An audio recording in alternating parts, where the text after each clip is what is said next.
Before we get into it, hit that subscribe button, join the channel membership if you want to support the work we're doing here, smash that super thanks if you appreciate real talk, and please, let those ads run for at least 30 seconds so the channel can actually earn something from the truth bombs we're about to drop. Comment, like, and share, because if we don't talk about this, who will? Now, let's talk about Transnet, or what's left of it. Transnet, the once proud, once efficient backbone of South Africa's economy, forged under a different kind of leadership, in a different kind of country, now reduced to a bureaucratic, rusting hulk of mismanagement, corruption, and failing infrastructure. Let it be clear, Transnet isn't just a company. It's a state-owned monopoly that manages South Africa's railways, ports, and pipelines, basically everything that moves heavy freight across the country, or rather, should be moving it. But it's not. Why? Because the entire system is collapsing under its own incompetence, fueled by failed appointments, dodgy deals, and politically driven policies that have gutted efficiency and prioritized political connections over skill, performance, or merit. Let no pretense be made that this is some mysterious structural failure. The facts are out in the open. In 2017-2018, Transnet managed to move 226 million tons of freight by rail. Fast forward to 2023-2024, and that figure has plummeted to 149.5 million tons. That's a whopping 76.9 million tons of goods that can no longer move by train, so guess where it's going? That's right, on trucks. Thousands and thousands of trucks pounding already struggling roads into oblivion. Heavy freight on highways? That's not just inefficient, it's destructive. Basic physics tells us a fully loaded truck causes exponentially more damage than a passenger vehicle. South Africa's roads weren't built for this kind of freight traffic, and they're breaking fast. And while the roads fall apart, Transnet has somehow managed to build a mountain of debt over 130 billion rands tall.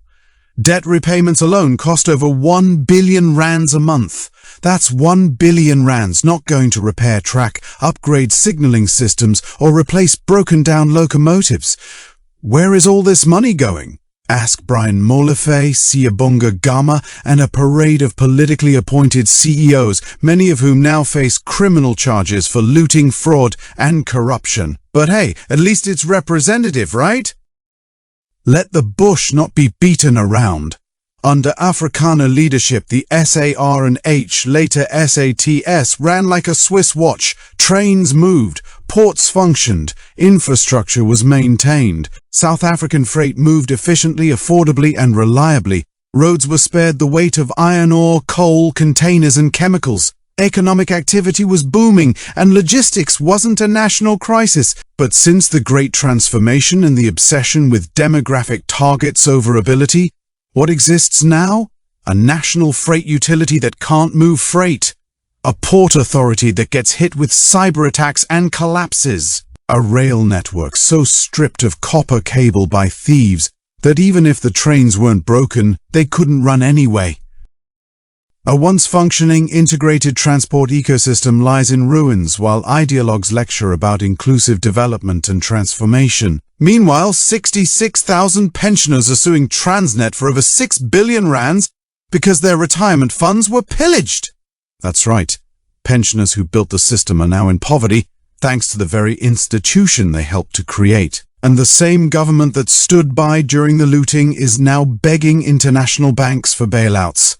47 billion rands in guarantees, a 5 billion rands loan from the New Development Bank, all to keep this corpse of a company twitching while the rot spreads. And who's paying for all this? You.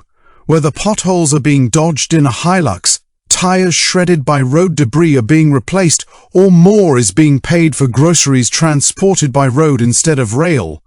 The bill is being footed. Road repairs cost billions. Freight logistics costs are skyrocketing. And let's not even get started on carbon emissions. So much for environmental policy. When the trains don't run, it's not just an inconvenience. It's a catastrophe. Transnet was a jewel, a system built over more than a century of technical know-how, operational excellence, and strategic investment. Yes, it had its flaws, but it worked. It wasn't perfect, but it moved the country forward. Now it's a cautionary tale, a monument to what happens when ideology trumps expertise, when race quotas outweigh competence, when a government trades performance for politics. This isn't just about infrastructure. It's about accountability. It's about the consequences of undermining institutions that once worked.